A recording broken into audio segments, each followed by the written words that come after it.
Carl, can we have you on stage? Give him a big hand.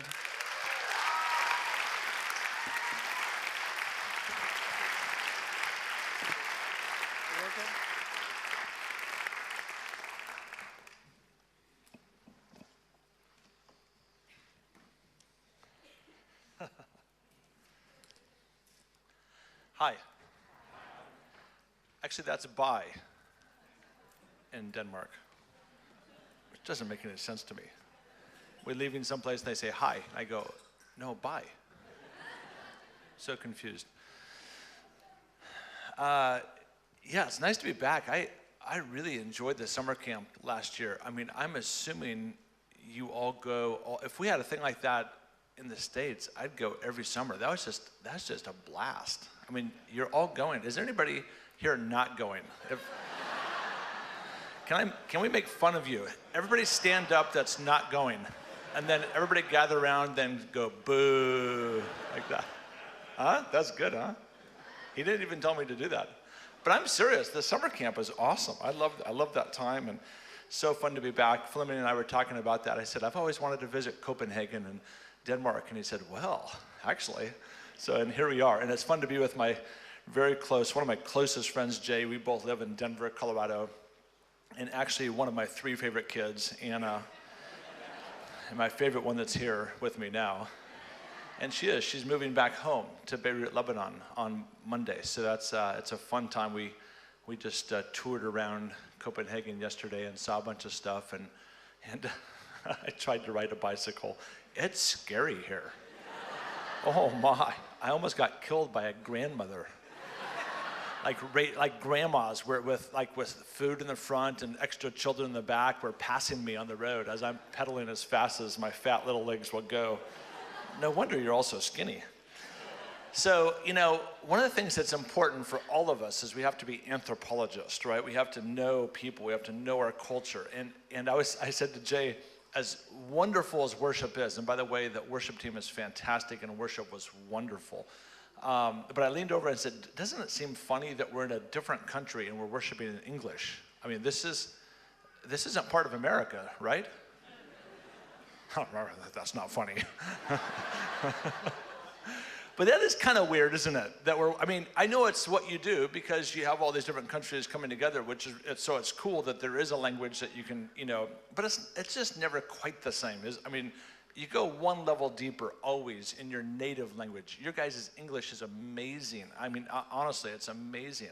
Some of your English is better than my English, but it's still not your heart language, and so I get that. And I want you to know that I do understand a little bit of your cultural nuances. And so in order to do that, I'm going to attempt to offend everyone here for a few minutes tonight. Is that okay? Because I love the fact when Anna's like, oh no, Dad, you're not gonna do this. If my wife was here right now, she'd be crawling under the chair.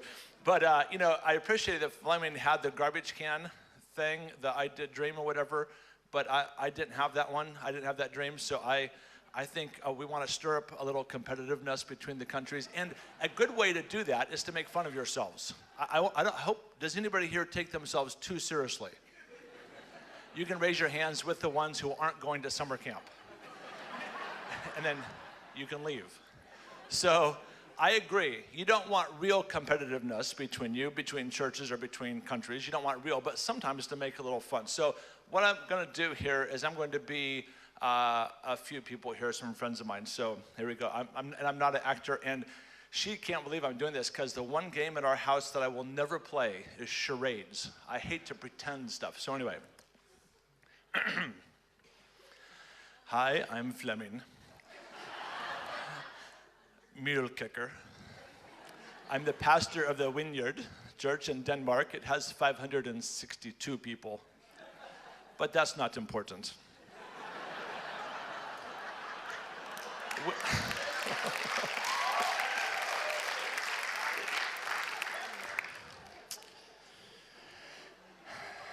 Our flag was in heaven from the beginning of time and descended. Like the Muslims believe, the Quran was in heaven and descended. Our flag in the 13th century descended. It's the oldest flag. We are the oldest monarchy. We're the oldest country. We led the Vikings, and we conquered such places like your countries. And we still have some of your countries. We have the fairy islands where sheep do whatever sheep do when it rains. And we have a large island off, I've never been there, none of us have ever been there, where people drink a lot. I can't remember what it's called. Green, yeah, but it's not. And we are so embarrassed by that we now name everything in our country Christian something. Christian son, Christian Zamblan, Christian, Christania even, Christania. We went to Christania yesterday, it's very nice. Why is there no vineyard? Why is there no dot on our map of Vineyard Christania? It would be so nice. Now we ride bikes and we name our favorite beer after the guest speaker. We used to control the world, not now. We just beat other countries in handball. We don't even mind if other countries set up countries within our country, Christania. We're famous for two people. One is a famous man who wrote creepy children's stories about naked mermaids and witches and other scary things. And the other one is a philosopher and theologian who basically said, if it feels good, do it. And of course, then there's me, Fleming, but that's not important.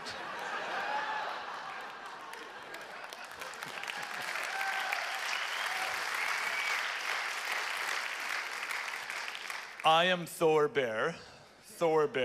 I pastor the Vineyard in Norway. It's not as large as Fleming's, but that's mostly because I'm always out hiking and fishing and killing whales. Small ones. There's too many of them. And anyway, the whales might mess up my oil by running into an oil pipeline. We are all rich. In Norway, we are trying to be happy. Being rich helps. But mostly we hike and fish and go cross-country skiing with guns. Sometimes people get hurt when we're harpooning whales, but that's okay. We just heal them.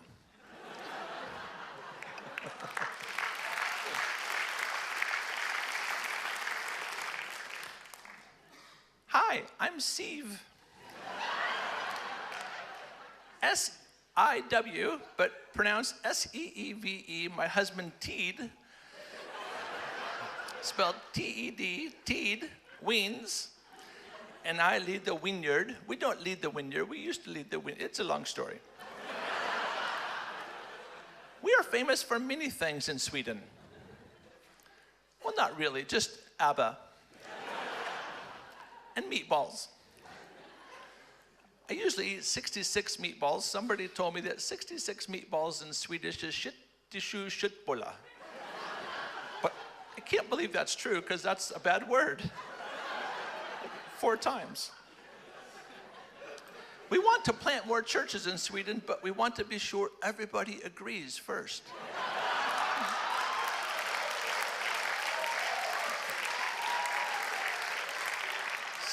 So it's going kind of slow.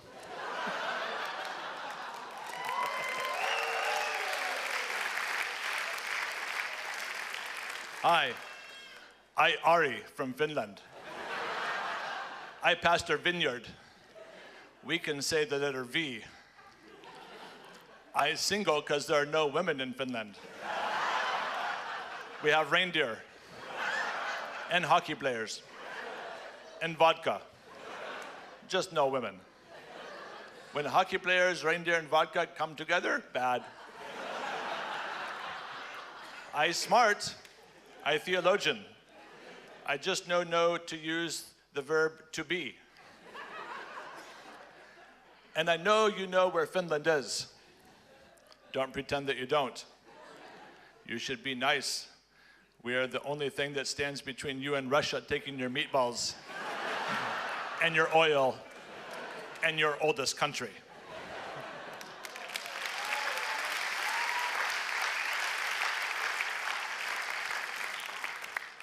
Hi, it's Carl again. Whew, that was like the scariest thing I think I've ever done in my whole life. But I told Anna before, I said, you know, the worst is when you're going to try to do something funny and nobody laughs. So thank you, even if it wasn't funny, thank you for laughing. And Ari, there are single women in the world. I mean, Nagin is single. Where's Nagin? Nagin, she's single. Nagin, what's wrong with Ari? Come on, seriously. He's a good-looking Finnish man. Oh, was that embarrassing? That was too much? Oh, sorry. Where is she? How can I embarrass her if she's not even in here? That's horrible. Okay, so I want to talk about I think I have 3 sessions, and my voice holds out between jet lag and just having a scratchy voice. My voice is actually not doing very well, but assuming I can talk tonight and then 2 times tomorrow, I want to talk about 3 things. Imagine a church, and we talked about this a little bit at the summer camp, so if you were there, you would have heard this, but imagine a church without fear will be tonight. Tomorrow morning will be Imagine a Church with No Walls. And then tomorrow afternoon will be Imagine a Church who knows its leader. And that, as you might guess, would be about not Fleming, but Jesus. So tonight we just want to talk a little bit about fear. It's one of the things I talk about the most because it's very real in my life. I've been a person that's been full of fear really most of my life. I still have fears. I'll tell you some of my fears in a little bit. But growing up as a kid, believe it or not, I was very fearful. And I don't know why. I had good parents. My dad was a pastor, and they loved me, and I didn't have anything traumatic, as far as I can remember, anything traumatic happened to me. I wasn't abused. Nothing weird happened. I just grew up in a good kind of Midwestern American family house that loved God. And I started following Jesus at a young age. I prayed the prayer when I was 5, but I think most of my life I was actually trying to follow Jesus. But I just had a lot of fear.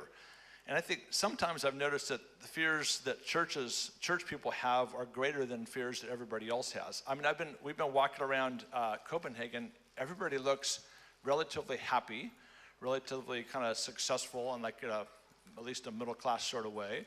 And they don't look very fearful. And they're not at conferences trying to figure out how to do stuff to other people like we are. Like we're here trying to figure out how to get people into the church or get people into the kingdom, right? And so then sometimes that can increase your level of fear when you're thinking too much. And so generally speaking, I think we need probably less conferences, less committee meetings, and just more action. I loved your Nelson Mandela quote, by the way. So I think life can be hard, and it can be scary. And people can be hard and can be scary as well. And sometimes church can be hard and church can be scary. So fear is real, and there are things out there to be afraid of. And I mean, in America right now, people are consumed with ISIS. Even though there's no ISIS in America, that nobody I've ever known has ever been hurt by ISIS, but we see things on the news, and then you get afraid of things that are happening somewhere else, and that's part of the age that we live in because everything is instant. It's on Twitter, it's on Instagram, Facebook. I mean, you see news all the time. Somebody sends you a YouTube video, and you have to watch this, and then you have all these images in your head, and it makes it feel like that's about to happen to you. And we all know stories of failures and stories of church plants that go bad and church plants that don't work. And so all the information we have in this age sometimes works against us. It doesn't necessarily help us. It causes more fear in our hearts, and it causes us to kind of grip up and tighten up and close down. And that's the opposite, I think, of what God would want. I just want to read 3 verses, Acts chapter 5. I don't know if you have a Bible or not, or you can just listen here. I'm going to read from the NIV, which is a necessary in Vineyard translation, NIV, Acts chapter 5, 12 through 14. The apostles, and you know, this is right after, these are some verses right after what happened to Ananias and Sapphira. Remember the great story of them being slain in the Spirit? Ananias and Sapphira awkwardly were killed by God. And there's lots of ways we could try to get out of that and say other things, but it appears to be they lied and then God killed them. So that was, just kind of odd. And then it goes on to say here in verse 12 of chapter 5, the apostles performed many signs and wonders among the people. And all the believers used to meet together in Solomon's colonnade. No one else, listen to this little phrase here. I hope you don't miss this. No one else dared join them. Why do you think people were afraid to join them? They probably were kind of like, oh my goodness, did you see what happened to that couple that were in the church, then God killed them? I mean, I don't want that. I mean, what if I accidentally lie and then God kills me? So, I mean, people were afraid. People were afraid of the church. No one else dared join them, even though they were highly regarded by the people. Nevertheless, this is a great comeback around. Nevertheless, more and more men and women believed in the Lord and were added to their number. Isn't that interesting? It says no one dared join them, but the church exploded with growth. Don't you dare. I mean, when was the last time people thought of church as scary for the good reason? Not because it's weird or irrelevant or they don't understand, but it was scary because such power came out of the church that people actually got scared to go there. I actually don't know if I've ever been in that kind of a church, but that feels like what was going on here in this first century. So what I want to focus on tonight is two things that drive out fear. And they're kind of interesting. I hope you can catch this. I hope I can communicate this correctly. Lord, help me communicate this really well because it's kind of important. It's maybe a little confusing. There's two things that drive out fear. And do you know, by the way, that the number one command in all the Bible is fear not or do not fear? That's the number one, by far, the most often given command in the Bible is don't be afraid. I think God says that a lot because he knows that we're easily afraid. And God, being gracious and loving, doesn't want you to be afraid. So he keeps telling you, don't be afraid. I know you're going to be afraid. Don't do that. Don't be afraid. Don't be afraid. I know it's scary out there, but don't be afraid. I know church is scary. I know taking risk is scary, but don't be afraid. The second most often given command in the Bible, this is interesting. The second most often given command is fear God. Now, I know there's lots of great teaching on fearing God, but let me just say a couple things about fearing God. First of all, it's in the Bible everywhere. It's the second most often given command. And the word fear, both in the Old Testament Hebrew and the New Testament Greek, means, get ready, fear. There's a different word for respect. There's another word for awe. There's another word for all the other synonyms. Now, it's interesting when we say fear God because we know that God is also a loving, cuddly teddy bear father, right? We know that too. So I think only in the character of God can you have both an amazing consuming fire that you don't mess with. He is not your bro. He's not your buddy. He's God. And that is 100% true. And he is to be afraid of. Let me just say it really clear. Feared. Nobody in the Bible, when God ever showed up somewhere, just kind of like this. Whoa, check it out. God is in the house. We should raise our hands. I don't want to get too wild. I'll raise my hands this way, like this. And no, we should. Nobody kind of considered what to do when God showed up, ever.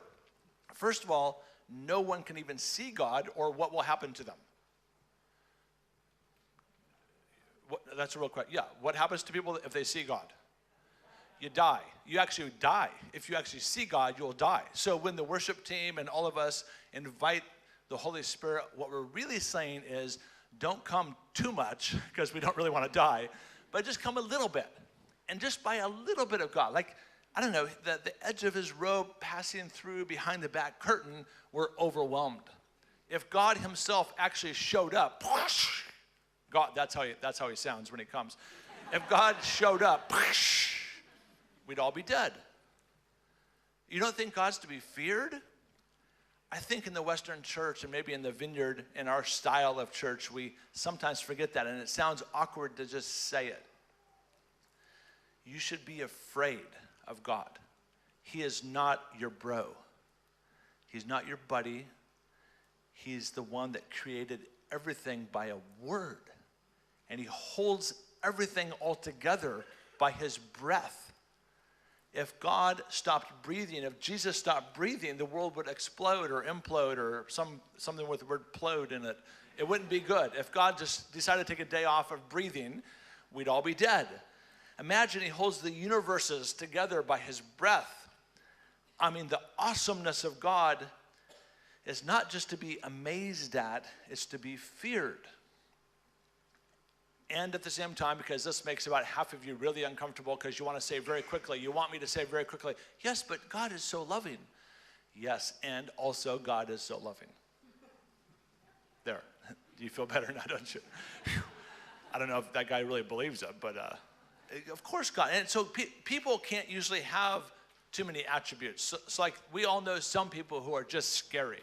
Like that person just kind of intimidates you. And then you know some people who are really like teddy bears. I mean, they're really, really nice, really cuddly. You want to always, and they're always hugging people, and they're praying for you, and they kind of rub your back when they pray, and they're pastoral, and they ask you deep questions, and you want to just tell them everything. I mean, I have some friends, I think of our friend Floyd. Whenever I'm with Floyd, Floyd hugs me real tight. He's a big, tall guy, hugs me really tight, and he just looks into my eyes and he says, "How are you, Carl?" And I just want to start crying. I'm fine. It's just like, how are you doing? I'm doing fine. You know, there's those kind of people. But I don't know if there are any human people, or other kinds of people.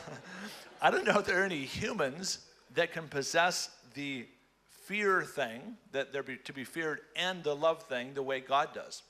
Because we're not like God in that regard.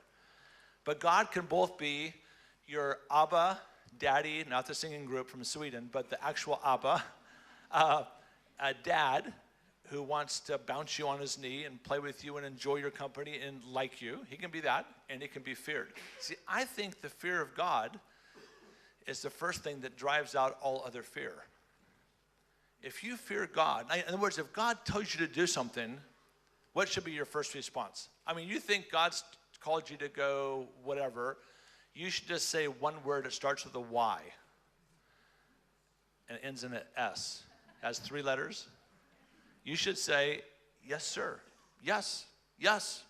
And actually no questions. I mean, honestly, if you know it's God, now, I mean, this can get weird because if you just go off by yourself and God told you to buy a new Mercedes, then, you know. So maybe run it by your spouse and a few friends and the people that you do life with.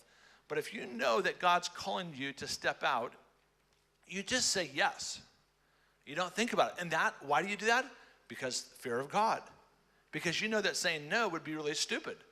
Saying no would actually be bad for you. Saying no to God isn't a good idea. It's not good for you. It's not that he's going to be mean to you. He's not going to punish you. That's not what fearing God means. He's not a big, old, angry man with a big stick that wants to hit you over the head. It's just not good for you if you say no to God. It's good for you if you say yes to God. So when God says yes, you just do it. That's the fear of God. That's what the fear of God means. I want to just tell you 2 real quick stories.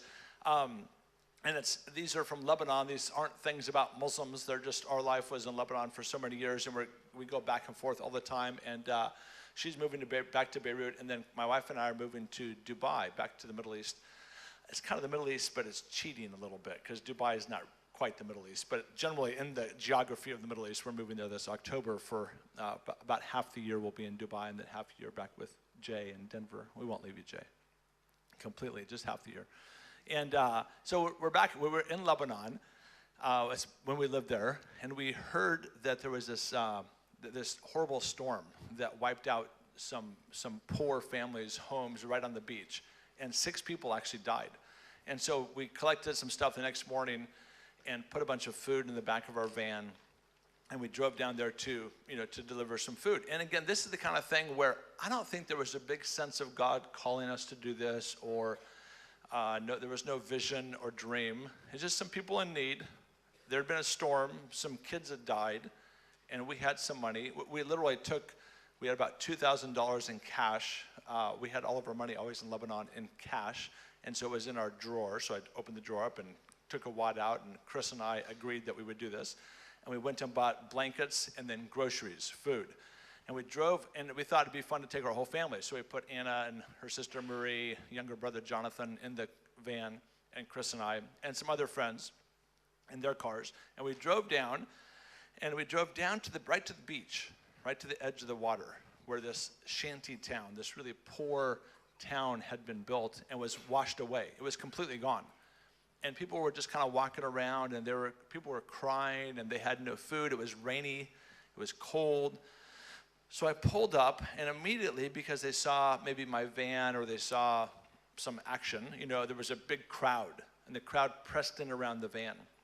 And Chris and the kids had got out of the van first, and so they were standing back over there by that door, that exit door, and I'm in the van, and there may be 50 or 100 people all around me immediately. And then all of a sudden, this guy came out of the crowd, and he had a pistol, a gun, and he shot it in the air. And then he started breaking my windows on the van. And so he shot, boom, really loud, and then he took the butt of the gun, the flat part of the handle of the gun, and he went like this on my windshield, on my window, on my driver's side window. And the window shattered. And I think what Chris, my wife, and the kids saw, and my friends back behind me, was they saw a guy with a gun, they heard a gunshot, and they heard the window explode. And they thought I'd been shot. And I actually thought I'd been shot. When the window exploded, I jumped and thought, I'm dead. And then I looked around a little bit like, oh no, that's not good if I'm dead because this doesn't look like heaven. I really thought I was shot, and I really thought I was dead. So then I realized I wasn't dead, and anticlimactic, I didn't die. And so there I am in the car. They start crying, and my friends start kind of freaking out. And then the guy with the gun goes around and breaks out all the windows around the sides of my van, and broke out the back window. And people started grabbing the the food and the blankets and pulling them out of the car. Maybe some of you have served the poor, like the really desperately poor. It doesn't always go well, does it? If you're doing it to make yourself feel good, it usually doesn't, because it feels like they want more. It feels like you can never satisfy them. And so it's hard, and so you have to make sure your motivations are right for doing this, don't you? So anyway, this is happening. Our friend took Chris and the kids up to the side of the road, and she was crying, and everybody was freaking out. And my Palestinian friend, came running down through the crowd. He was a really big guy. His name was Jihad, which is just kind of funny. And Jihad runs up and he opens my door, and somehow he reached in the driver's side door, and he threw me across to the other seat. Imagine how big and strong that guy has to be to throw me, I'm not very small, across to the other side. And he jumped in the van and he put it in reverse and just started backing up, pushing people out of the way. I think he ran over a couple people probably. I don't even know. He just backed up really fast, and we drove up out to the street. Chris and the kids jumped back in the van. It was raining. The windows were all broke out, and Jihad just yelled, go, go, drive, drive, drive. And so I just drove off. And it was raining inside our van. And actually, I remember, I don't think you've ever heard me tell this story, but I remember Anna said, Dad, I don't want to go back there anymore. And I said, I don't want to go back there anymore either. And we just drove home real slowly and real quietly as it rained inside of our van, and the food that was still in our van was getting wet, and all of our windows were broken out. And that wasn't very much fun. It wasn't a very successful ministry trip. Sometimes things happen like that. Life can be hard. People can be scary. Church can be difficult. And it doesn't always have a good ending to the story. Life isn't always like Hans Christian Andersen says. It doesn't always end well. They aren't always fairy tales. Sometimes life is just hard. I remember the next day, I didn't know what we were going to do with our van. It was destroyed. And Jihad came to the house the next day, and he had the guy with the gun with him. I remember opening the door and looking at the little hole in the door, and I see my friend Jihad, and I look over there. There's the guy with the gun.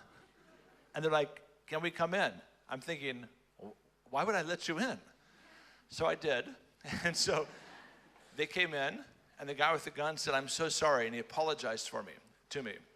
And then he said, my brother actually owns a automobile repair shop, and if you give me your car, I'll take it away and repair it. I'm thinking, do I look that stupid? So I did.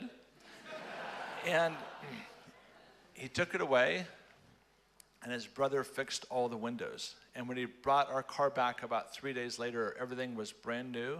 He had replaced some of the upholstery on the inside, fixed all the windows, and he brought back with a bouquet of flowers.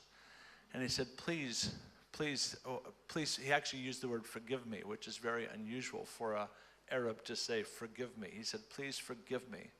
And he gave me the flowers, and he said, and would you come back to our village? And so we did.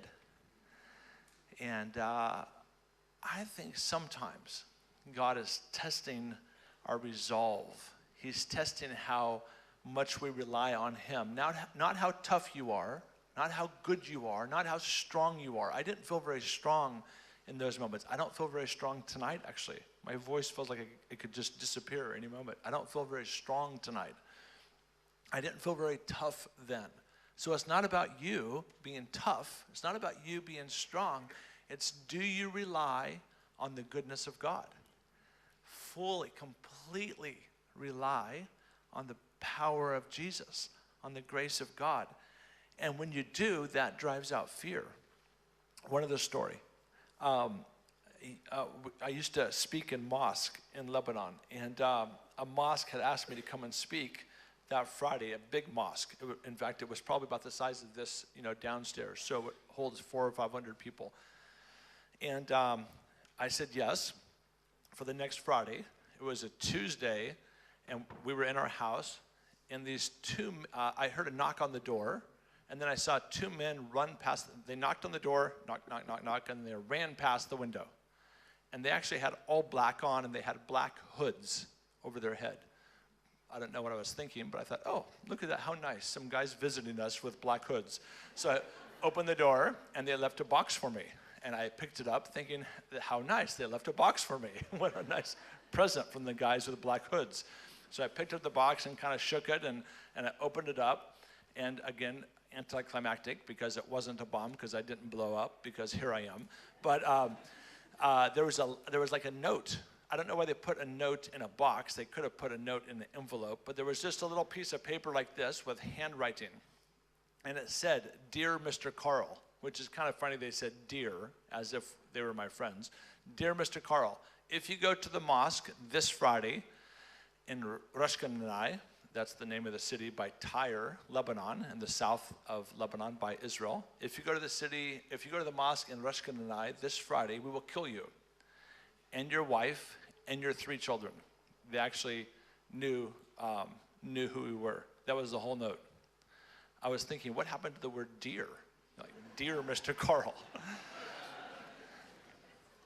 And so I did what you do. I showed my wife, and we both started to cry. And then we did what you do next, which is you call a prayer meeting.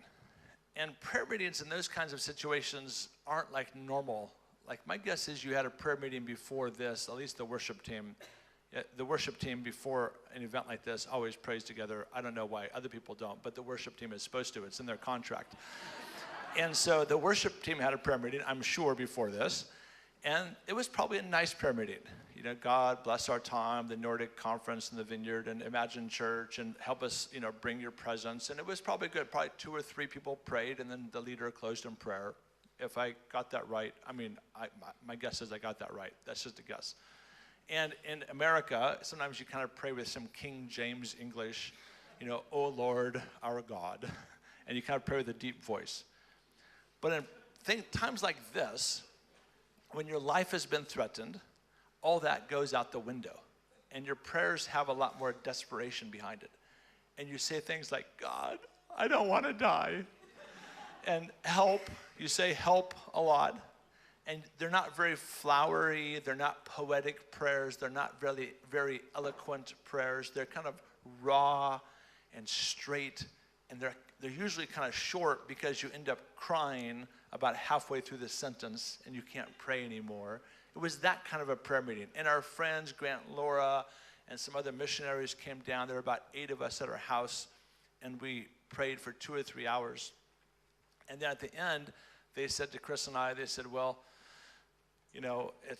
obviously it's your life, so, basically they said, good luck, and then they left. And they didn't say good luck, but it was kind of like, what can they say? And so Chris and I decided that we would take the next day and pray and fast for one day and decide that would be Wednesday, and the meeting was on Friday. And we agreed that unless we both thought I should go, that I wouldn't go, right? So, and we both kind of knew the way each of us would lean naturally. I think it's important for you to know how you lean naturally. So my natural inclination, my natural leaning would be to go. That's just the way I am. That's not a godly thing. I'm just wired that way. I want to go. Chris knows that. I know that. And Chris, even though she's definitely not a chicken. She's definitely not afraid. She's with me in the story. Remember, she's in Beirut, after all. So she's not full of fear. But her natural leaning, I think, would be normal, that I shouldn't go. They said, if you go, we will kill your whole family. So it doesn't make sense to go. So we both knew that. And we both said it out loud.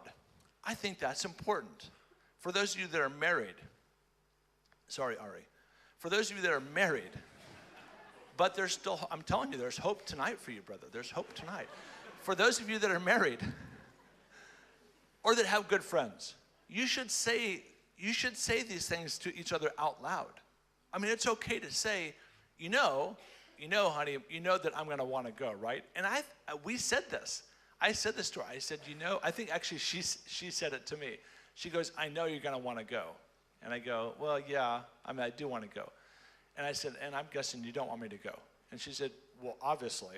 I go, well, okay, so just so that's clear, let's actually ask that God speaks to us. So I went and prayed first, and she watched the kids. I went downstairs. We had a little bomb shelter prayer room underneath of our house. And I went down there and prayed for an hour or something, and we weren't eating that day. And I came back up, and she said, well, what do you think? And I said, yeah, I think I should go. But she's like, she kind of rolled her eyes, and she said, yeah, of course you think that. You should be skeptical when God gives you the answer you are wanting to hear. I mean, really, you should be skeptical if the answer you have when you pray alone with God, if the answer is what you are already thinking the answer should be. Then you should get more counsel and take some more time. So that was my answer. So then she went down, and she was gone for 1 minute. As long as it takes her to walk down the stairs and walk back up, she came back up, and I opened the door, and she was crying. I actually thought we have some stairs going down to this bomb shelter. I thought she'd fallen and tripped and hurt herself. And so I said, oh, I'm sorry, what happened? And she said, I went down there, I grabbed the doorknob, I opened the door, and when I opened the door, God spoke to me very clearly. He said to me, like Isaac was not Abraham's, Carl is not yours. Let him go. And then we both kind of, it was probably a very dramatic moment. If it had been on film, I think we actually fell into each other's arms and cried. And I think it really was. It was like a movie kind of, crying scene. It was powerful. And I went. And again, if it's a movie, it's anticlimactic because obviously we didn't die, or at least you see two Medearises here, so at least we didn't die because here we are. And it was fantastic. That Friday night, it was fantastic. Here's the point of that story. That night, I think, broke the power of fear in my wife's heart. Like she's a lot of things. I mean, she's not perfect almost, but she's like all of us. She has, she's a human being, but she doesn't have fear. She's not afraid. We were just in Dubai for 5 weeks, just got back a few weeks ago. And during the time in Dubai, the foreign minister of Sudan, the foreign minister of North Sudan, the Muslim part, called me and said, would you come to Sudan? The president of Sudan and the parliament of Sudan wants to host you and would like you to speak to the Sudanese parliament about Jesus.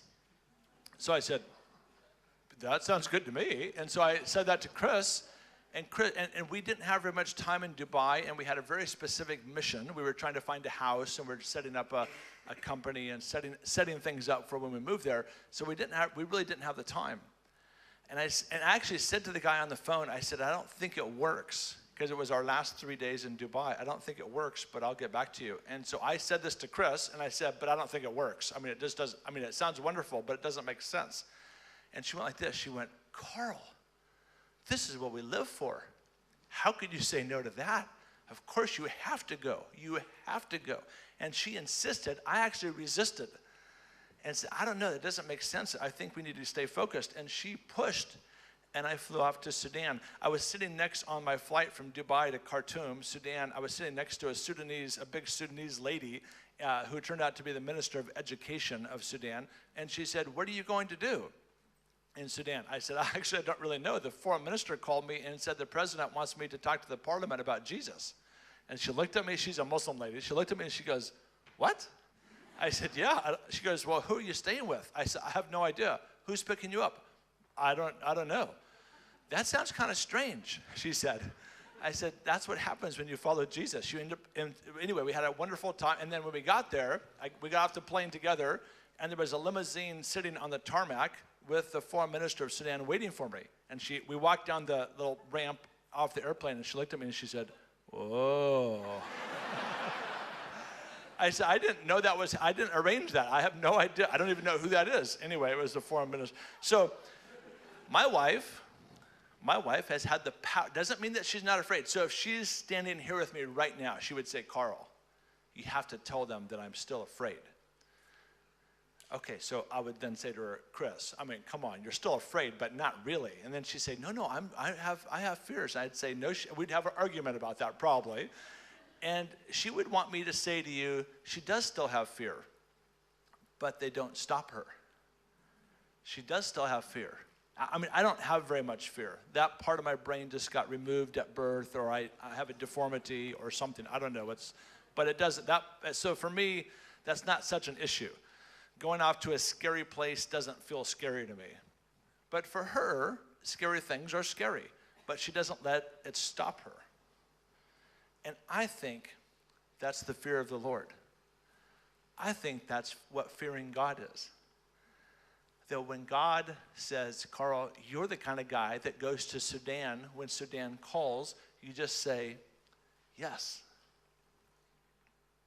When God calls you to plant a new church out in another city in Denmark, and you don't know how it will go because you don't know how it will go. By the way, faith, as Wimber so famously said, is spelled R-I-S-K, risk.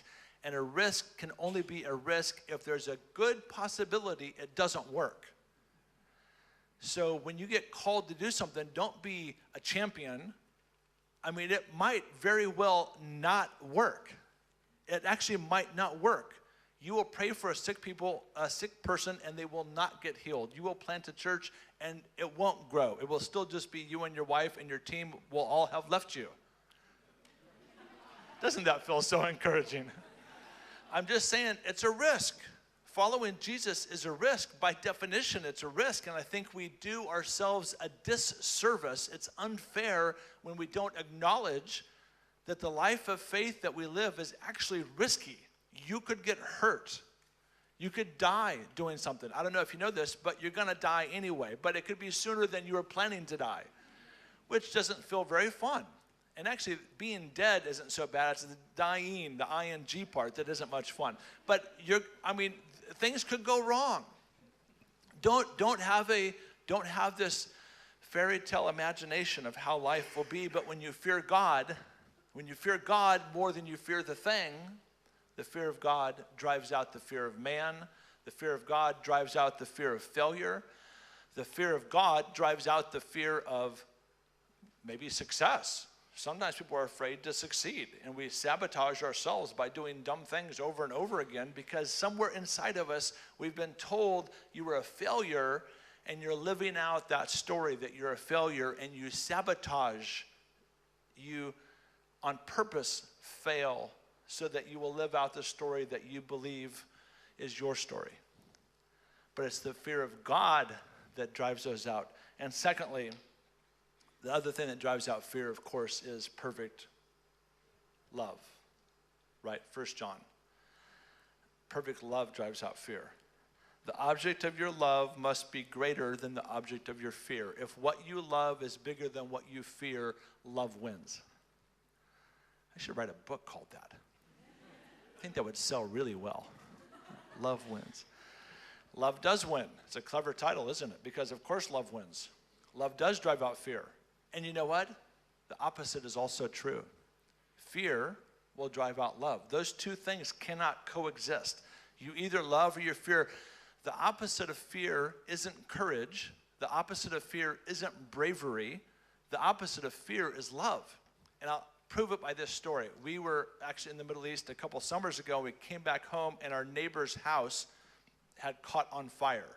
It didn't completely burn down, but it burned pretty bad. They had to completely redo the house the night before. So we got there the morning of whatever, and the night before their house had burned. So I was out talking to Mike, our neighbor friend. It was the next day. The fire trucks had all left, and they were just they were in shock. And they had two little kids. They had two little girls. And I didn't ask him this because it would have been rude, even for me, to ask him this, but I was thinking this. And I said it to Chris later. I said, can you imagine if Mike and Tanya were their names, the adults, had made it, the house caught on fire, they'd run out, and they both thought the other one had brought the two little girls out. And so they both are all of a sudden outside the house, and they realize their two little girls are still in the house. Do Mike and Tanya have a Braveheart moment where they rally the troops and say, come on, Tanya, be brave. And she says, no, Mike, be full of courage. Charge in there like William Wallace and Braveheart, I'm trying to think of a Danish hero, but other than Fleming, I don't know any Danish heroes. So charge in there like a hero. Go, go, go, go. Do they do that? No, of course not. That would be bizarre. I mean, can you imagine trying to make your spouse brave to go rescue your kids? You charge back into the house without thinking because you love your kids, period. When you fall in love for the first time, Ari, we call it crazy in love. Crazy in love. The second time, third time, the real time, you just kind of lose your mind. You just kind of go, oh my goodness. And you do, and we call it crazy in love because you do stupid things, don't you? You just kind of lose your brains. And you really do stupid things. And you look stupid to your friends, and then you ignore your best friends, and it hurts them, and you act weird, and you're all googly. Some of you married couples are still there, but maybe not quite as crazy as you. You're a little bit more sensible in love now. But at first, you're crazy in love. It's love that drives out fear. It's Mike and Tanya's love for their two daughters that would have made them. They didn't have to do that. Their daughters were out safe. He told me they have this big, ugly dog, a Rottweiler, and which I would have been happy. No, never mind. But, I mean, it just wasn't it was the bad neighborhood dog. And Mike said to me, if Gus, remember his name was Gus, Mike goes, oh, if Gus had been in there, I would have charged back in there and saved him. And he was being serious. And I was just like, oh, that's weird. And love for that dog. I mean, for my dog, a beautiful golden retriever, I understand. But for your dog, I don't think so. But even love for his dog would have caused him to fly back into the house and through flames to rescue his dog. Of course, his children. The opposite of fear is love. What drives out fear, maybe even more than the fear of God, is your love for God and God's love for you.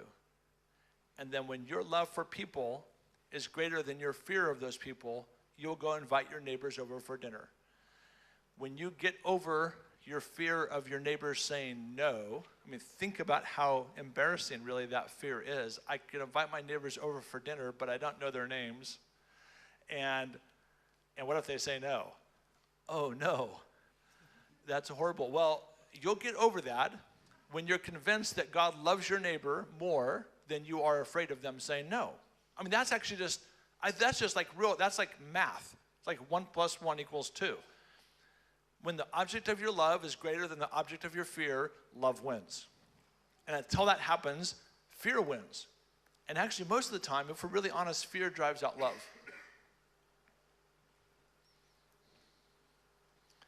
I was with, I'll close with this. I was with one of my heroes of the faith, an author named Kenneth Bailey. I don't know, has anybody here read any books by Ken Bailey? He writes about the parables.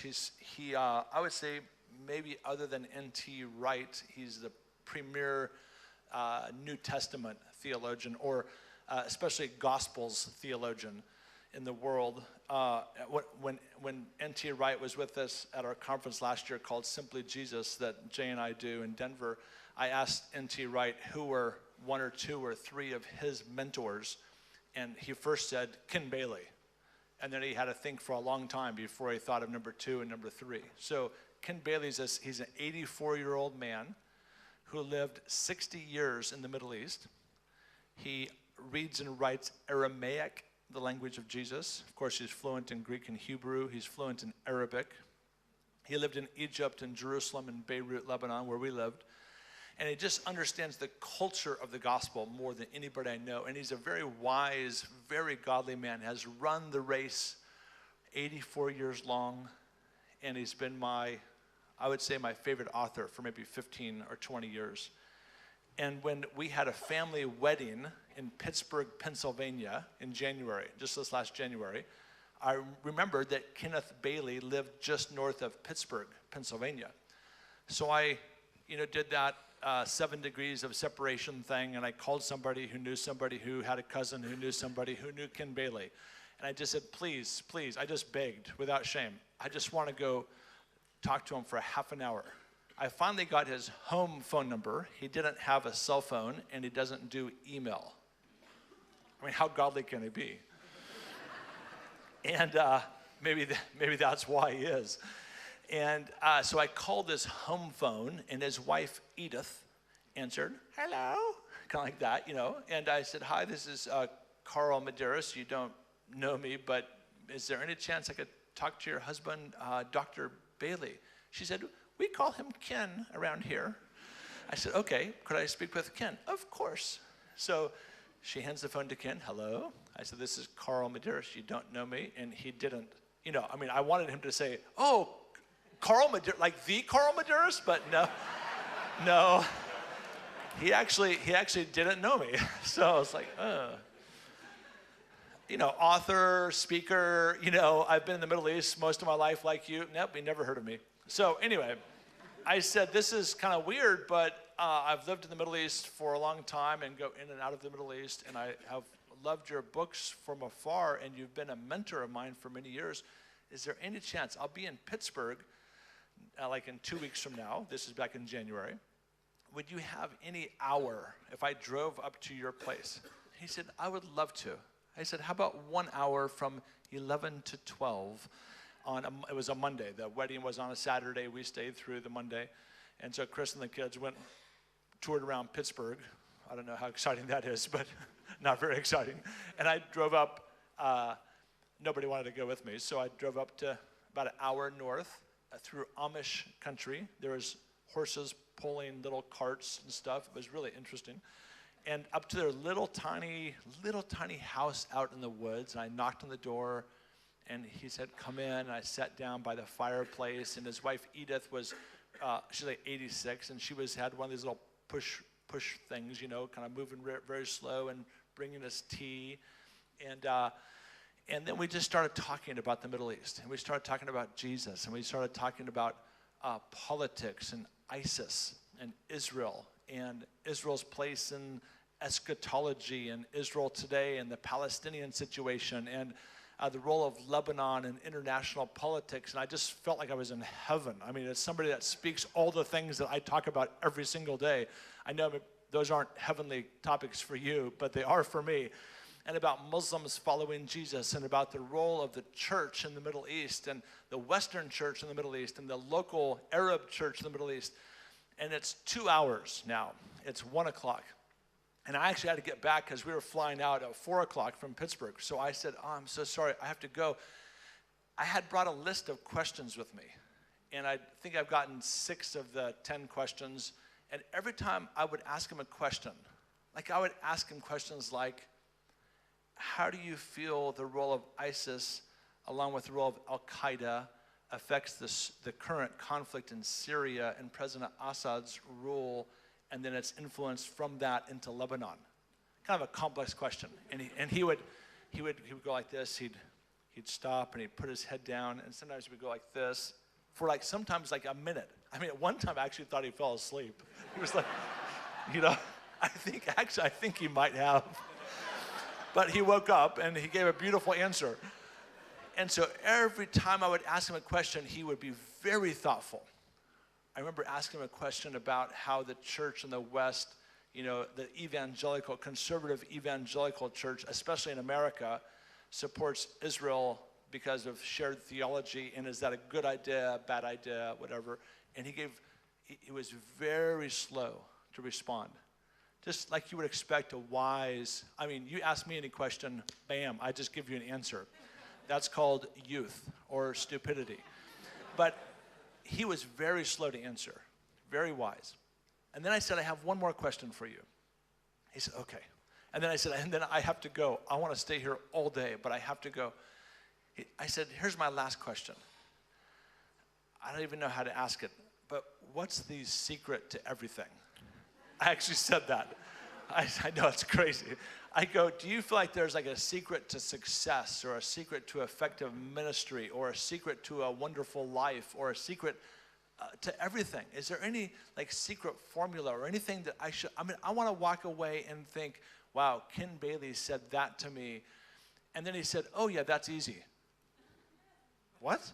He's the guy that's been taking at least a full minute on every question. Now I ask him the secret to everything, and he goes, oh yeah, that's easy. And I said, but really? And so I'm writing notes on my iPhone, and so I'm getting ready to type it in here. And he said, that's easy. To experience God's love. And I'm to experience God's love. And I'm looking up like, and then he just sat there. And I said, that's it? He goes, do you want something else? Ooh, that was like a little, And I go, oh, wow. And he goes, now he's a conservative Presbyterian. He's not a charismatic. He's not a Pentecostal. He's not Vineyard. He's not particularly cool. He had his shirt, like half of his shirt tucked in, the other half tucked out. And he had a belt tightened up around his stomach, like real tight, and his pants hiked way up high. He's not cool. Like he's not Nordic. He's like old school American. And he said, now listen very carefully. I said, experience God's love. He said, because, and he leaned back, I'll never forget, he leaned back and he folded his arms and he went like this. He goes, because when you experience God's love, he had his eyes closed. When you experience God's love, you feel secure. And he goes, when you feel secure, you make wise decisions. But when you feel insecure, you make bad decisions. I want to make good decisions. The only way I feel secure enough to make good decisions is when I've experienced God's love. It's good, isn't it? I don't know if there is anything else. Yeah, but no, I think that might be it. And that's the place, when we live in that place of experiencing God's love, fear cannot also live there. It can't live there. Fear cannot coincide. It cannot co-inhabit the space of security in God's love. See, perfect love. What kind of love is perfect? Only God's love. If you do ministry for people's love, you will burn out. My personal opinion is the number one reason people burn out in ministry is because they're doing it for the wrong kind of love. They're doing it for affirmation from people. They're doing it to feel good about themselves. They're doing it to fight against what their dad used to tell them about themselves. But they're not secure in God's love. And when you are, you can actually do anything. Because then when you fail, it doesn't make that much difference because you're secure. I think I'm done.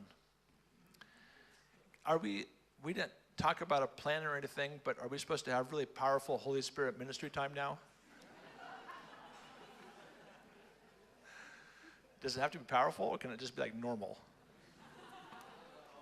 Oh, you want the powerful kind, not... It'll go up through the time. It'll get better. Oh, the ministry time will go better later. Like when you speak, it'll go better tomorrow. That's true, by the way. By the way, you guys think that you like to hear me speak. I don't know why you would think that, but you're gonna once you hear him speak in the morning, they're gonna be like, maybe we could just have Jay. I think Carl's voice is not doing too well. Let's just have Jay one more time. Just wait. I'm telling you, if you're not anticipating tomorrow, you should. How about just like really normal Carl-style ministry time? Because I do want to pray for you about this fear issue. I know, again, if you were in the summer camp, we did it last year. I've said the word summer camp like 100 times in this talk, by the way, Fleming. I mean, you owe me something for that. I don't know what, but we did this last summer, and I think it was really powerful for some of you. And so I want to at least, I think some of you are probably gripped by fear. You're not like my wife, Chris, where you have fear, but you work through it. You're like you are, and you have fear, and it stops you. I mean, it stops you from saying yes to Jesus. And that's just, I think that's unfortunate. It's not as much fun. Life isn't as grand. Life isn't as big when you say no to Jesus. It's more fun. It's more interesting. It's more effective. More things happen. And you fail more, and the risk is higher, and all that happens as well. But it's just a bigger life when you say yes. And so I'd hate to see you, maybe because of your lack of fear of God, maybe because of your lack of experiencing God's love, you're bound by fear. So how about this? Let's just do it the real simple way. Why don't you stand where you are? And if you want to do something else, Fleming, you feel free for sure, somebody else. But at least stand where you are if you feel like fear has been stopping you from doing something.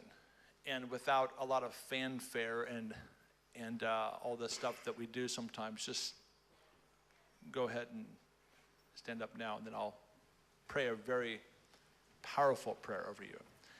And I'll have some people maybe around you who maybe aren't. And don't be ashamed. By the way, sometimes in these kind of settings, you almost feel the pressure to stand up. If you don't feel like fear, I mean, you have other issues. We're not talking about those issues that you have tonight. But if you don't have fear, then it's appropriate that you stay sitting down.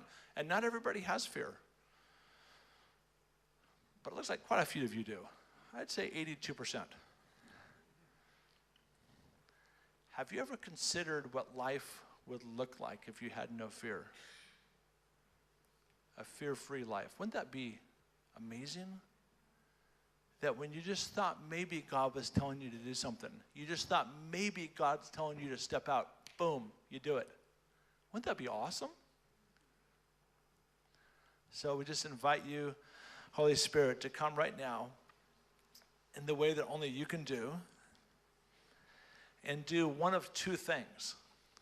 Either bring a new vision of how amazing and fearful you are, God. I mean, maybe a bigger vision of who you are than some of these friends have had before. A bigger vision, how amazing you are, how unbelievably to be feared you are. And then for others, the other thing, that they would experience your love right now in a really deep and profound way.